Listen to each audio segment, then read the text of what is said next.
Welcome to Hangar 12, I'm Monkey, and today we're talking about fire. Cool. Fire! Fire! Fire! Fire!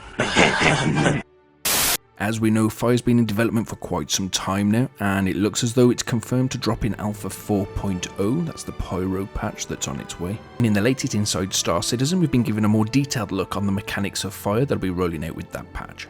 So what is fire?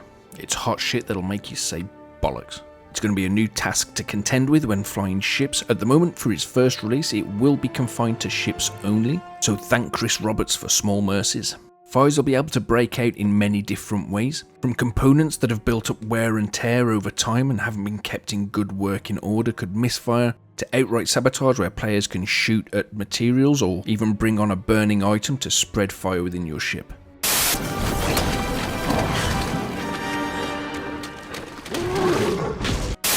But don't worry, as CIG seem to have taken the approach of using heat to start fires, it will take time for fire to propagate.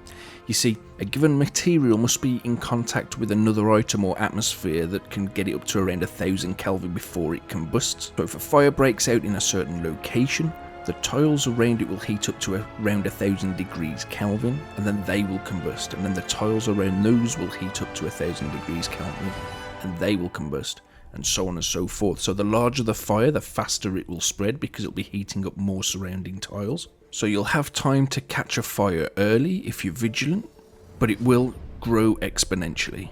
The devs did state that the fire would damage cargo and any items left out and ship components on the ship floor, but did not mention if they would damage components that are installed in the ship, which I imagine they would, but I don't think they actually confirmed in this video, so that may come in a later patch. And we asked 100 developers what they thought of players who preferred Drake ships, and it seemed the most common answer was, I want them to die in a fire.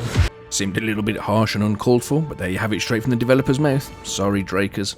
Obviously I'm only joking, but I can't wait to see what memes come from that clip. Anyway, back to the fire, and with the new fire update there also comes fire extinguishers. So again, if fire increases the heat of an area or a material to around 1000 degrees Kelvin to allow it to trigger the fire fire extinguishers reduce heat over time, so you want to be spraying that fire extinguisher at an area to reduce the temperature of a material that's on fire. And then you'd want to continue to reduce that a little bit further, so when you move on to putting out the fire in the next section, the existing fire doesn't reignite the material you've just put out. And I think this is where the skill in the firefighting gameplay is going to come from. Understanding how heat propagates fire, so you understand how fire spreads. Also, different materials are going to have different combustible levels. So if you understand which materials burn faster or catch fire faster, you'll be able to almost predict a path that the fire may travel, allowing you to combat the hazard more efficiently. Because CIG have decided to use temperature to trigger fire, systemically in the system, if the atmosphere within the ship should reach higher than 1000 degrees Kelvin, then the internal ship materials can start spontaneously combusting. Now, although it's stated that there's no planetary atmospheres that could create this reaction, it does make me wonder if perhaps if we get too close to the sun, is the sun going to be giving off heat with this first patch?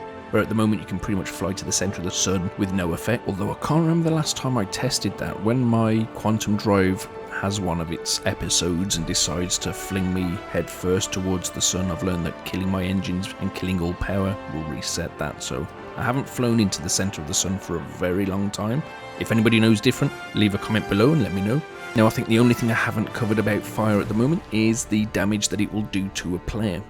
Obviously, when a player walks into a fire, they will take heat damage and eventually die in a fire.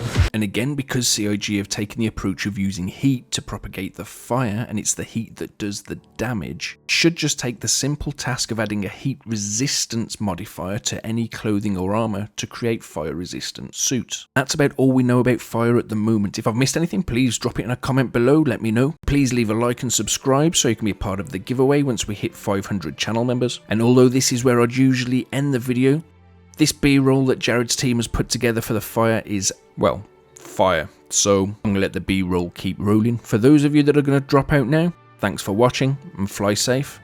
And for the rest of you that are going to stick to the end, enjoy the show.